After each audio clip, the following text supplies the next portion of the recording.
Hallelujah.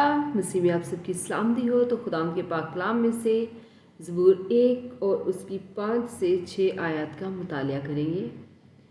इसलिए शरीर अदालत में कायम न रहेंगे, न खताकार साधकों की जमायत में, क्योंकि खुदावंद साधकों की राह जानता है,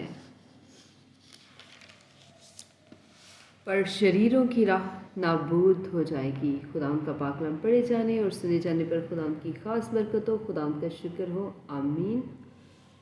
आए हम अपने सर को झुकाएंगे, खुदाम की हज़ूरी को महसूस करेंगे और दुआ करेंगे। Thank you Jesus, thank you Holy Spirit, thank you Lord my God. खुदाम मैं आपका शुक्र करती हूँ खुदाम इस कलाम के लिए, खुदाम जो आपने हमारी ज़िंदगी में बख्शा। खुदाम जितनी जानों ने खुदाम तेरे इस कलाम को सुना है, खुदाम एक एक के लिए खुदाम तेरी बरकत को मांग लेती हूँ। तेरा कलाम खुदाम जो दो धारी तलवार से भी ज़्यादा तेज़